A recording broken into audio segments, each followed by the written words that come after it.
নমস্কার, aroma of রান্নাঘরে আপনাদের সকলকে স্বাগত। আজকে আরো একটা নতুন রেসিপি নিয়ে এসেছি, আশা করি আপনাদের ভালো লাগবে। চলুন আপনাদের সবাইকে সঙ্গে নিয়ে শুরু করি আজকের রেসিপি।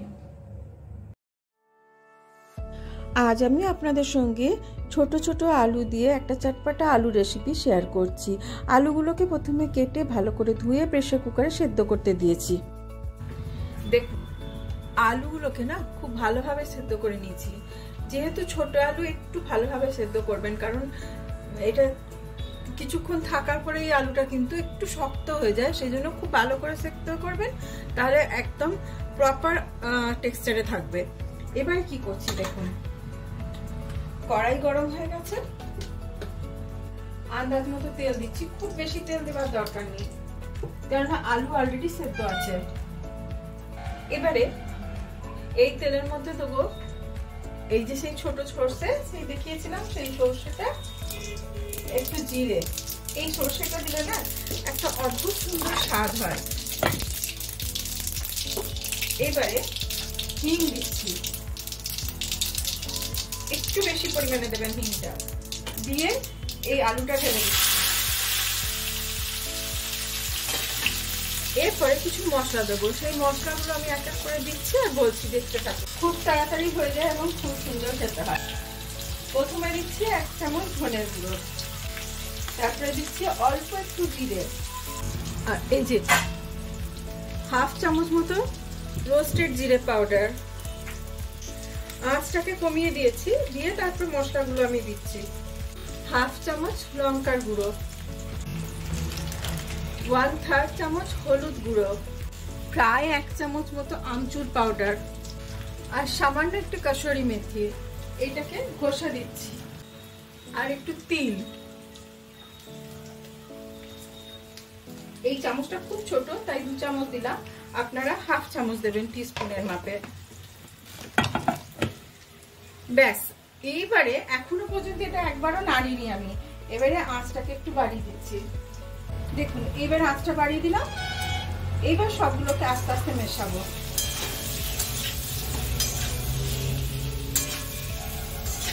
আর স্বাদ অনুযায়ী নুন দেবো। আলুটা সেদ্ধ করার সময় অল্প একটু নুন দিয়েছিলাম, কিন্তু ওইটুকু নুনে হবে না, আর একটু লাগবে। এই যে স্বাদ অনুযায়ী নুন ছড়িয়ে দিচ্ছি। আর সমস্ত টেস্টটাকে ব্যালেন্স করার জন্য একদম সামান্য হালকা, কারণ নতুন আলুতে এমনিতেই মিষ্টি থাকে না, তাই একটুখানি চিনি ছড়িয়ে দিলাম।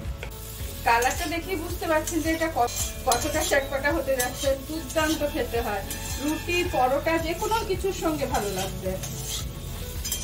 একটু ভাজতে হবে কিন্তু, কেননা তিল দেওয়া আছে এবং মশলাগুলোও ভাজা হবে, সেই জন্য বেশ ভালো করে এটাকে ভেজে নিতে হবে। একটু কম আঁচে ভাজবেন, তাহলে মশলাগুলো পুড়বে না, কারণ আমি জল দেবো না এতে। খুব কম সময়ে রান্না হয়ে যায়। অফিস, কলেজ, স্কুল যে কোনো কিছু টিফিনে এটা বানিয়ে দিতে পারেন, বাচ্চা থেকে বড় সবাই একদম খুশি হয়ে যাবে।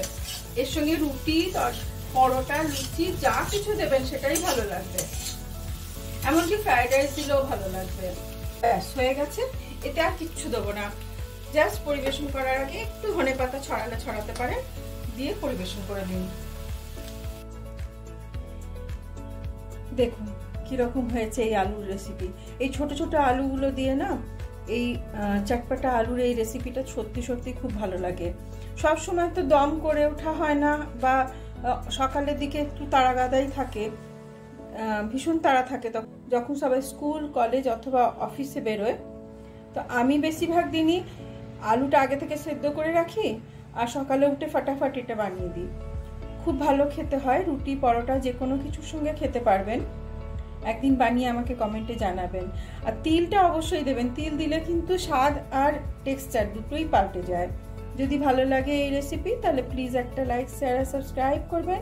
আর যে সমস্ত দর্শক বন্ধু ফেসবুক পেজ থেকে দেখছেন, তারা প্লিজ ফলো করবেন। অনেক অনেক ধন্যবাদ। সুস্থ থাকুন, সঙ্গে থাকুন।